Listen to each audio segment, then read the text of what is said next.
예, 오늘 하나님의 말씀 사도행전 28장 12절에서 17절입니다.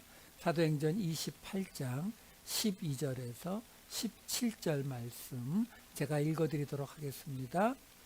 수라구사에 대고 사흘을 있다가 거기서 둘러가서 레기온에 이르러 하루를 지낸 후 남풍이 일어나므로 이튿날 보디올에 이르러 거기서 형제들을 만나 그들의 청함을 받아 이레를 함께 머무니라. 그래서 우리는 이와 같이 로마로 가니라. 그곳 형제들이 우리 소식을 듣고 아비오 광장과 트레이스 타베르네까지 맞으러 오니 바울이 그들을 보고 하나님께 감사하고 담대한 마음을 얻으니라.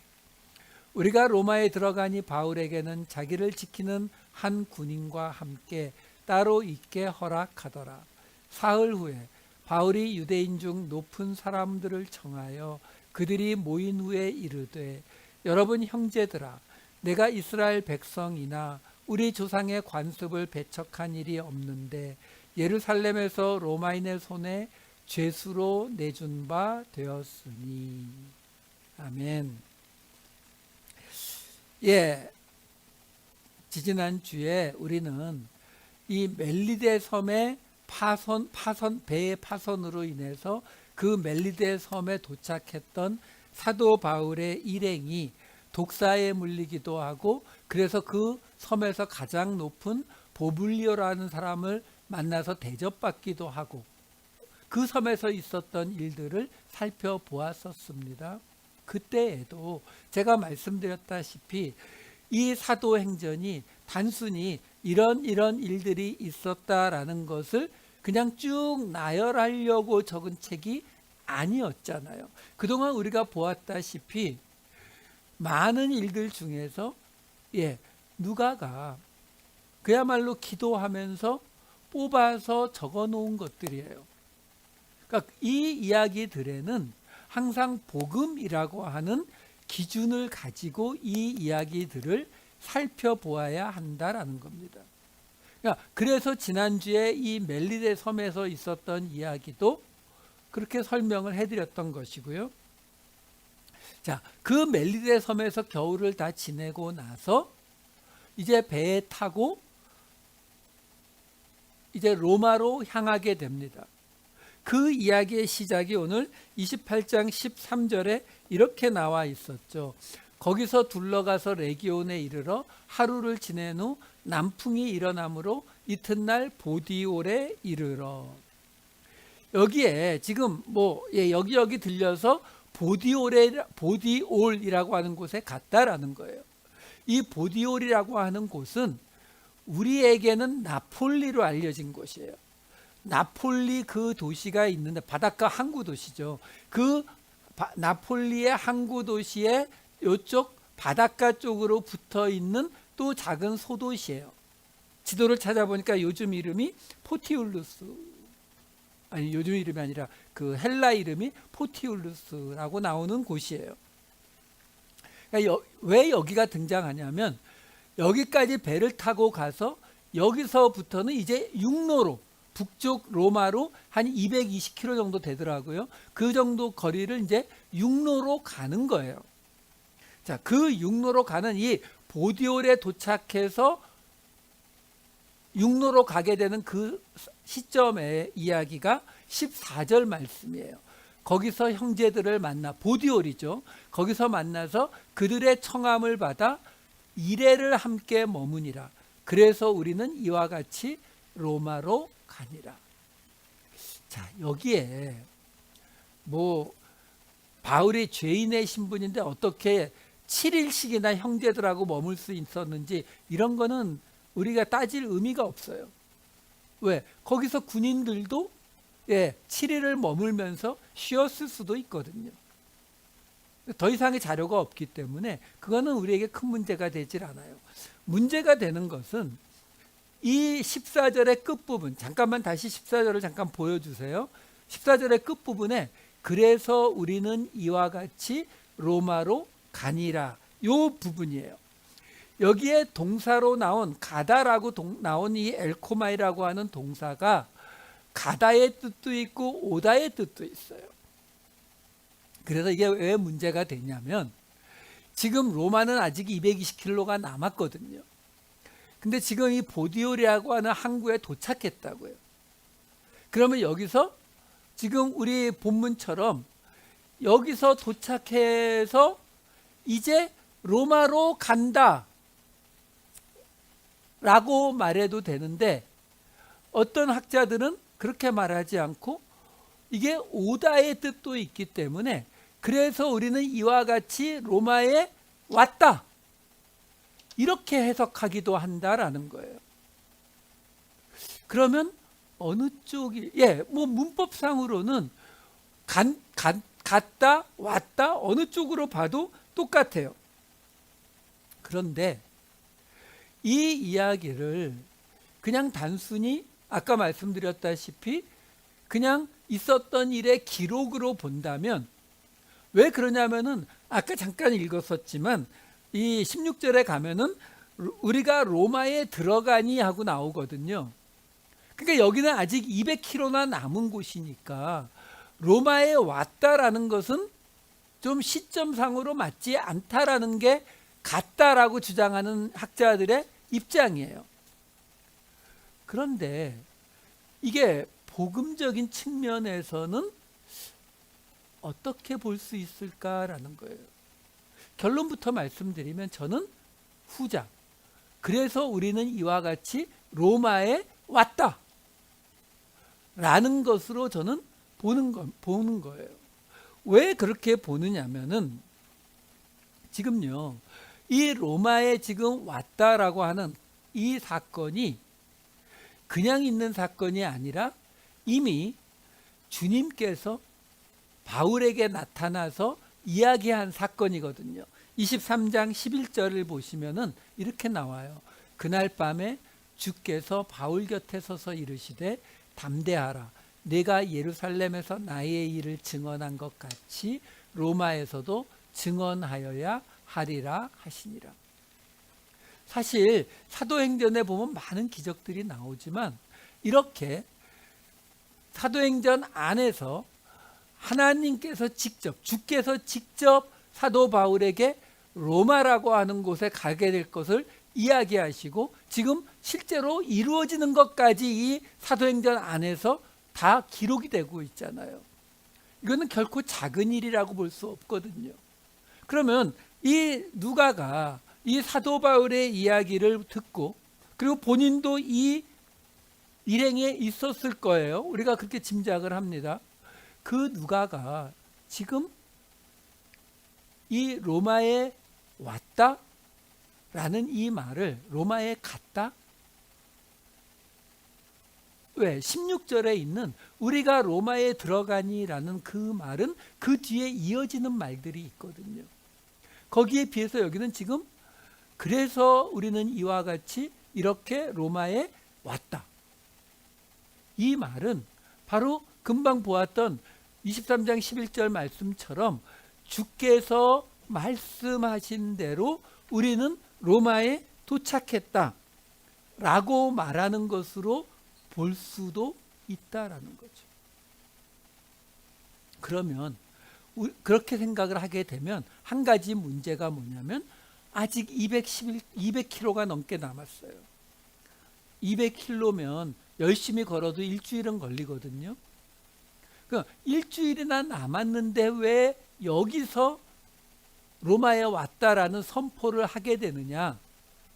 그건 로마에 도착한 다음에 해야 되는 거 아니냐? 우리가 이렇게 생각할 수 있어요. 그런데 우리가 이 당시 사람들, 특히 유대인들이 가지고 있었던 바다라고 하는 것에 대한 그 개념을 알고 있어야 돼요. 제가 예전에도 한번 몇 번 말씀드렸지만 유대인들은 그 당시 사람들은 이 지구가 평평하다고 믿었던 시대예요.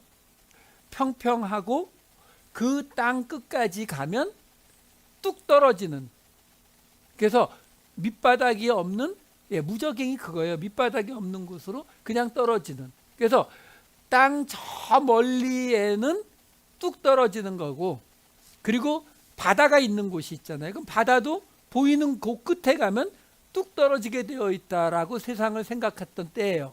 그래서 유대인들은 땅 끝이나 바다 끝에는 악마가 사탄이 산다고 믿었습니다. 계시록에 보면은 두 짐승이 하나는 땅에서 하나는 바다에서 올라오는 것을 우리가 볼 수가 있어요. 그러니까 왜 유대인들에게 있어서 바다라고 하는 곳은 그들은 생선을 별로 먹지 않거든요. 그러니까 바다라고 하는 곳은 그 물을 마실 수도 없는, 전혀 필요가 없는 곳이에요. 그러니까 그들은 바다를 싫어했고 무서워했습니다. 그래서 우리가 지지난주에 볼 때에도 이 배가 파선하는 그 이야기 끝에 뭐가 붙어 있었다고요? 그 배를 다시 타려고 했더니 그 배에 뭐가 붙어 있었는지 기억나세요? 거기에 디오스구로라고 하는 제우스의 쌍둥이 아들인 그 별자리라 그랬잖아요. 겨울철 별자리. 그 겨울철에 이 항해를 인도해 주는 그 별자리 모양이 배 앞에 새겨진 그런 배를 탔다라고 누가가 이야기했었잖아요. 그것처럼 지금 여기에도 그런 이야기가 나와요. 무슨 이야기가 나오느냐면 27장 14절 말씀을 보여드릴게요. 배가 파선하게 된 이유예요. 얼마 안 돼서 섬 가운데로부터 유라굴로라는 광풍이 크게 일어나니, 이렇게 나와요. 자, 여기 이 유라굴로라고 번역이 된 헬라어 단어는 유라클리돈이라고 하는 단어예요. 그걸 이제 한글로 유라굴로라고 번역을 해놓은 건데, 이거는 유로스라고 하는 단어가 있어요. 헬라어에 동쪽에서 부는 동풍을 유로스라고 불러요. 그리고 뒤에 있는 단어 클리돈이라고 하는 단어는 파도 또는 폭풍, 이런 뜻이에요. 그러니까 이 유라굴로라고 하는 유로클리돈이라고 하는 이 단어의 정확한 해석은 동풍으로 인해서 생기는 큰 파도 내지는 큰 폭풍, 이렇게 보시면 돼요. 어떤 책에는 이 아퀼로라고 하는 단어를 가지고 와서 유로스와 아퀼로가 합쳐진 단어다. 그래서 유로스는 동풍이고 아퀼로는 북풍이라고 해가지고 동북풍을 의미한다라고 하는데, 문제는 그 사람들이 주장하는 아퀼로는 라틴어예요. 유로스는 헬라어고요. 헬라어와 라틴어를 붙여서 한 단어를 만들었을 리는 없어요. 이거 헬라어로 쓰여진 책인데 그렇게 해놓으면 이게 뭔지 누가 알아요? 그렇지 않아요. 그냥 유로클리돈이라고 그냥 보시면 돼요. 동풍이 불어서 생긴 큰 폭풍, 뭐 이 정도로 보시면 돼요. 사실 여기서 중요한 단어는 뭐냐면, 다시 한번 요 14절을 보여주세요. 27장 14절 보여주시면, 유라굴로라는 광풍이, 여기 광풍이라고 하는 광풍이 더 중요한 단어가 됩니다. 왜 그러냐면은 여기 광풍이라고 하는 이 단어는 사납다라는 뜻이에요. 티포니코스라고 하는 단어여가지고 이게 사나운이고요. 그리고 이 아네모스라고 하는 단어가 바로 바람이라는 뜻이에요. 그러니까 사나운 바람, 이렇게 돼요. 그런데 그 다음에 나오는 크게 일어나니라고 번역이 된 에발렌이라고 하는 헬라어는요, 발로라고 하는 헬라어거든요. 이 발로라고 하는 헬라어 단어는 어떤 뜻이냐면은 던지다의 뜻이에요. 던지다. 그러니까 주어가 뭐냐면 아네모스라고 하는 바람이에요. 바람이 주어고 형용사가 사나운이라고 하는 티포니코스가 붙어 있고, 그 사나운 바람이 유라굴로라고 하는 동쪽의 동풍이 만드는 큰 폭풍을 던졌다라는 해석이에요. 직역을 하면. 그러면 여러분, 말이 조금 이상하죠. 지금 우리 성경에는 유라굴로라는 광풍이 크게 일어났다 이렇게 번역을 하니까 그냥 바람이 크게 불었다가 되잖아요. 근데 그게 아니라 사나운 바람이 유라굴로를 던졌다 이렇게 된다고요. 그럼 뭐가 오세요? 바로 그 사나운 바람을 의인화해서 말하잖아요. 사람처럼. 왜? 던졌다는 동사를 쓰고 있으니까. 이게 무슨 뜻이냐면요. 그리스 신화를 보면은 그리스 신화에 아까 말씀드린 대로 바람의 신이 있어요. 이 타이탄의 아버지와 새벽의 여신인 에오스 사이에서 난 네 형제가 있는데 동풍이 아까 나온 유로스예요. 그리고 서풍이 제피로스, 그리고 남풍이 노토스, 북풍이 보레아스, 이렇게 네 개의 바람의 신이 있어요. 근데 문제는 이 네 개의 바람의 신을 다 합쳐서 말할 때에 뭐라고 부르냐면은 아네모스라고 불러요. 바람의 신들, 단수로는 아네모이, 바람의 신. 근데 넷이니까 이 전체를 말할 때는 아네모스라고 부른다고요. 바로 여기 나오는 광풍할 때 풍에 해당되는 단어예요. 그러니까 지금 제가 무슨 말씀을 드리고 있는 거냐면 이 당시 사람들은 이런 모든 일들을 신이 만들어낸다고 생각했어요. 아시잖아요. 태양이 뜨고 지는 거는 아폴로 신이 황금마차를 몰고 하늘을 가로질러 가는 거고, 그렇죠? 바람이 부는 건 바람의 신이, 그렇죠? 눈이 오는 건 눈의 신이, 뭐 이런 식으로 모든 걸 다 신이 행한다라고 생각했던 시절이라고요. 그러니까 당연히 이 유라굴로라고 하는 그 동풍이 만드는 큰 폭풍우가 몰려오는데 그걸 뭐라고 했냐면 바로 그 바람의 신들인 아네모스가, 사나운 바람의 신들인 아네모스가 유라굴로라는 폭풍을 만들어서 던졌다라고 말하고 있는 거예요. 자, 그런데 지금 어떻게 했다고요? 그렇게 바람의 신들이 사도 바울을 죽이려고 그렇게 배를 파손시키기까지 했는데 드디어 볼리에 도착했다는 거잖아요. 육지에 도착했다는 거잖아요. 이제는 바다로 나갈 일이 없다는 거잖아요. 그러니까 그곳에서 무슨 이야기가 나온다고요? 이와 같이 우리가 로마에 왔다라는 바로 그 성취의 선언이 이루어진다고요. 하나님이 주께서 바울에게 나타나셔서 로마에 가서도 증언해야 될 것이다를 말씀하셨는데 중간에 이 바람의 신이 그토록 괴롭혔지만 드디어 육지로만 갈 수 있는 여정을 남겨놓은 이 자리까지 왔다.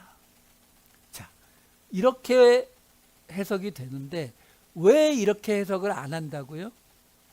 그렇게 해석하면 마치 누가나 바울이 그런 바람의 신들을 인정하는 것 같은 그런 느낌을 가질까 봐요.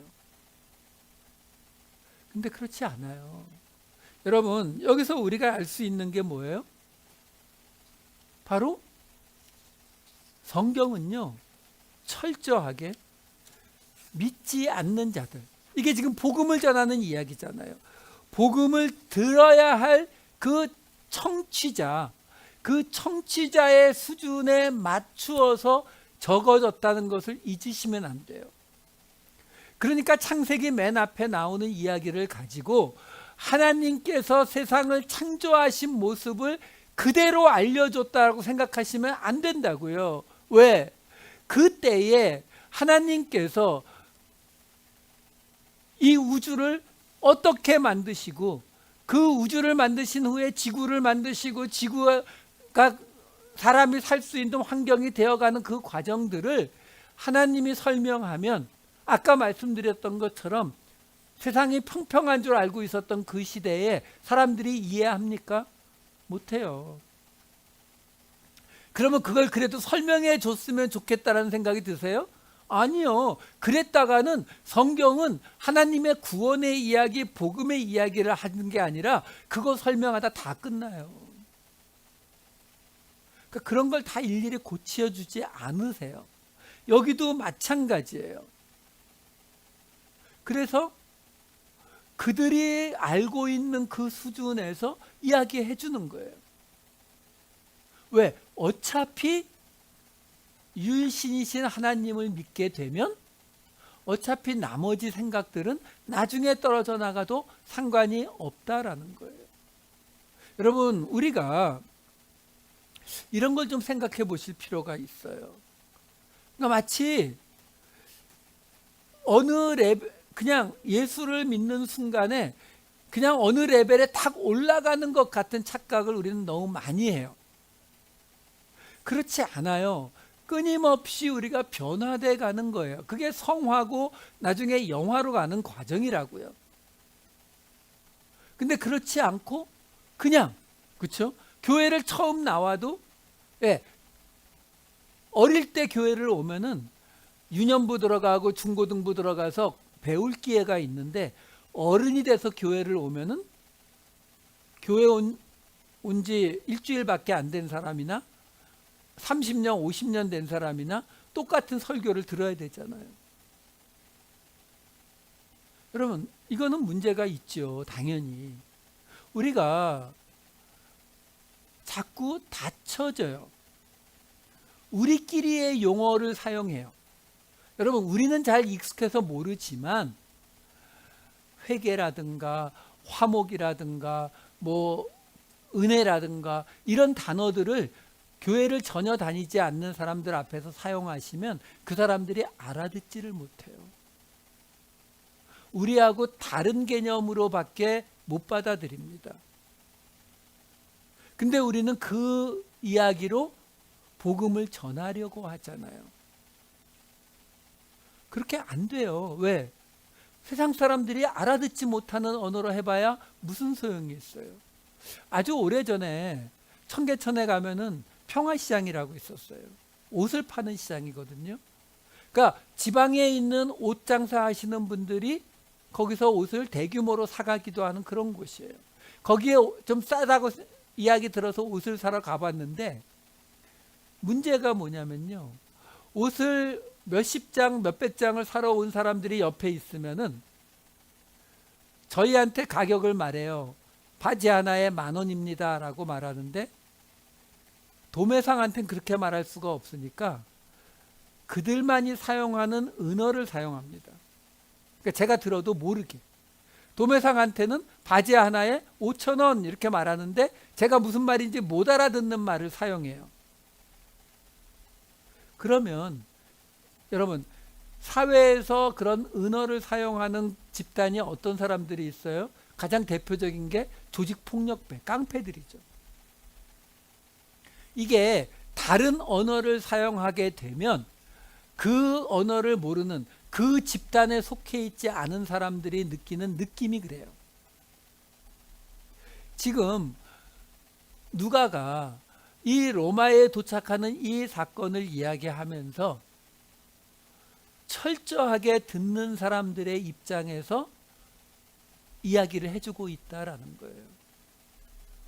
이 바다에 있는 바람의 신들이 우리 배를 유라굴로라는 폭풍을 던져서 파손시켰지만 우리는 드디어 이 육지에 로마에 왔다라고 선포하는 이야기로 이 이야기를 해준다는 거죠. 왜? 애초부터 이 이야기가 데오빌로에게 쓴 거잖아요. 이방인에게요. 우리가 복음을 전하려면요. 예수님이 어떻게 하셨어요? 세리와 창녀들 보고 와서 그래, 내 앞에 와서 내 말을 들으려면 세리 회개하고 더 이상 토색질하지 말고, 창녀 회개하고 더 이상 나쁜 짓 하지 말고 그리고 와라, 이렇게 말씀하시던가요? 아니요. 예수님이 가셔서 그냥 그들과 함께 하셨죠.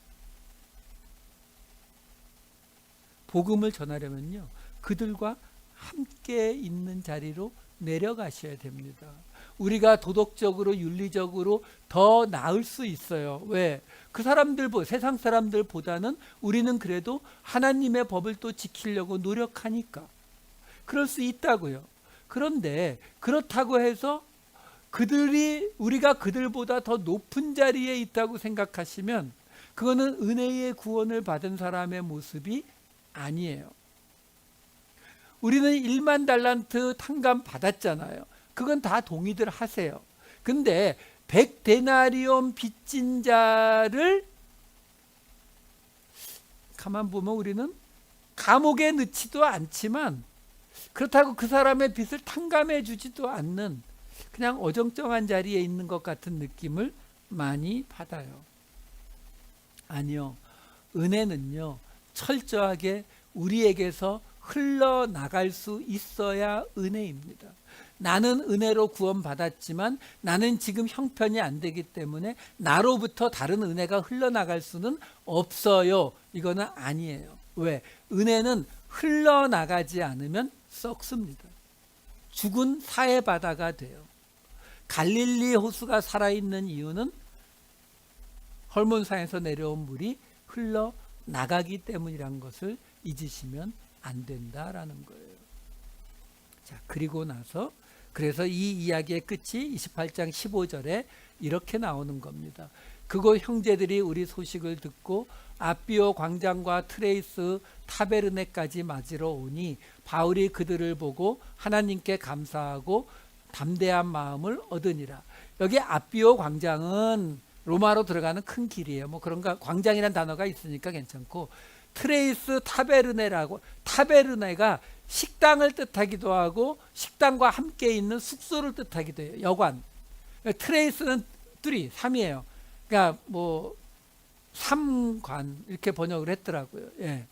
그냥 그런 여관까지 맞으러 와서 바울이 그들을 보고 하나님께 감사하고 담대한 마음을 얻으니라.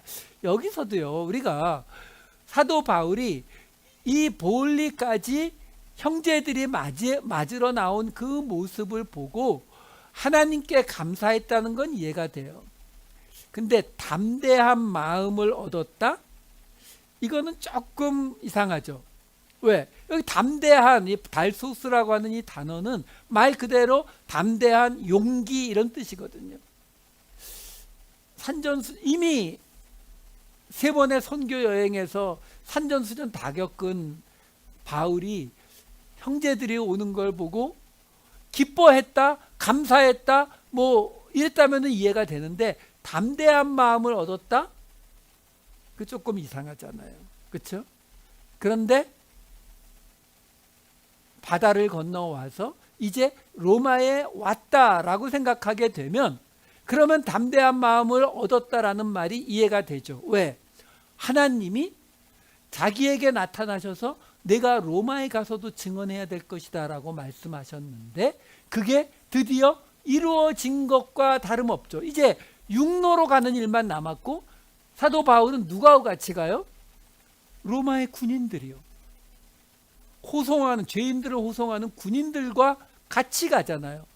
예루살렘이나 가이사랴 같은 먼 땅에서도 이 군인들과 함께 가면 안전할 텐데 이제는 로마에서 200km 떨어진 로마의 거의 직할시 같은, 그렇죠? 그런 곳에 도착을 했으니까 사도 바울이 이 상태가 로마에 도착한 것으로 여겨도 상관이 없죠. 그러니까 하나님께 감사하고 담대한 마음을 얻게 되었다. 여러분, 우리가 여기서 한 가지만 생각하자고요.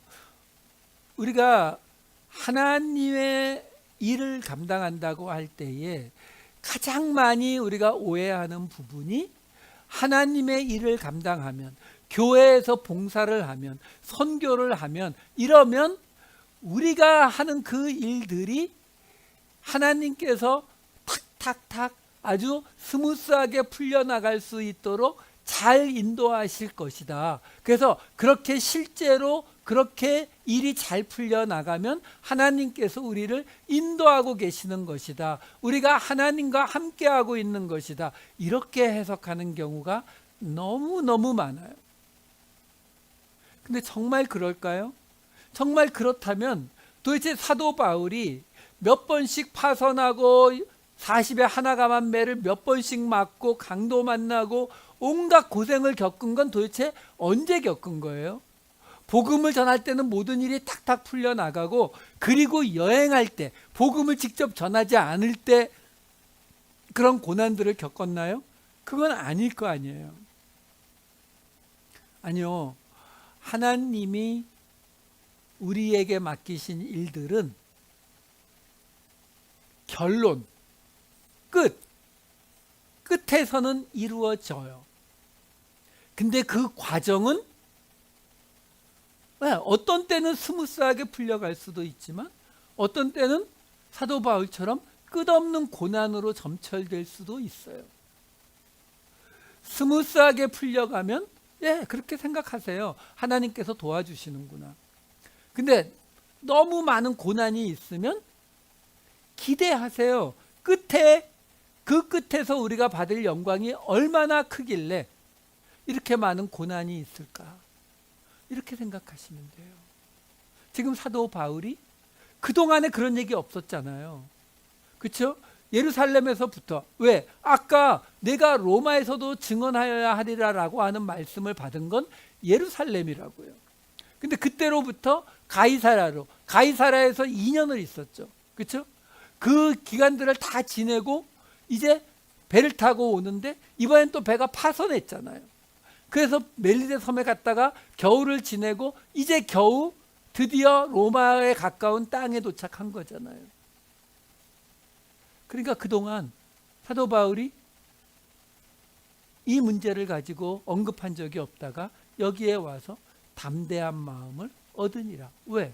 하나님이 내게 말씀하신 그대로 이루어졌으니까. 여러분, 복음을 전하려면 그들의 눈높이로 내려가셔야 돼요. 근데 우리가 왜 안 내려가요? 힘들고 싫으니까요. 우리가 홈레스 사역을 하고 홈레스 사람들에게 음식을 갖다 주지만 우리가 그들하고 하루 종일 같이 있는 거는 힘들잖아요. 그렇죠? 마찬가지거든요. 왜? 내가 복음을 전하다 보면 우리가 어떤 느낌을 갖냐면 내가 저 사람들보다 더 위에 있다라는 느낌을 갖게 돼요. 그래서 내가 복음을 전해주는 것이 그 사람들에게 내가 베푸는 것이라는 생각을 하게 된다고요. 그렇기 때문에 우리가 우리의 용어를 바꾸지 않고 그냥 던지는 거예요. 예수 믿으시라고, 은혜 받으시라고. 그러면 듣는 사람들이 뭔 소린지 몰라요. 은혜 받아라? 그게 무슨 말인지 모른다고요. 복음을 전하시려면 그들과 같은 자리로 내려가셔야 돼요. 예수님께서 일반인들과 똑같은 자리로 내려오신 이유가 뭐겠어요? 옛날이니까, 주일 설교인데, 그러니까 예수님처럼 내려오셔서 복음을 전하셔야 된다라는 거예요. 그러면서 뭘 기대하라고요? 끝을 기대하시는 거예요. 하나님께 기도하다가 응답받으신 게 있으세요? 그러면 이루어질 걸 믿으세요. 중간에 그 어떤 고난이 있어도 그것이 이루어질 걸 믿으세요. 복음을 전하려면 내려가시고 그 끝에 하나님의 말씀이 이루어질 것을 믿으시면 우리를 통해서 하나님께서 그 은혜의 복음을 전하실 것입니다. 기도하시겠습니다. 사랑이 많으신 아버지 하나님, 오늘 저희들 사도 바울의 이야기를 통해 그들이 그 당시 사람들의 자리로 철저하게 내려가서 듣는 자들의 입장에서 복음을, 그 이야기를 풀어나가는 모습을 보았습니다. 아버지 하나님, 우리가 받은 은혜를, 우리가 받은 그 십자가를 함께 나누는 우리가 되게 하여 주시옵소서. 그 복음을 전하기 위해서 하나님께서 우리에게 말씀하시는 이 모든 일들이 그 끝에서는 분명히 이루어질 것을 믿는 믿음으로 우리도 십자가를 지고 내려가서 복음을 전하게 하여 주시옵소서. 감사드리옵고 이 모든 말씀 우리 주 예수 그리스도의 이름으로 기도하옵나이다. 아멘.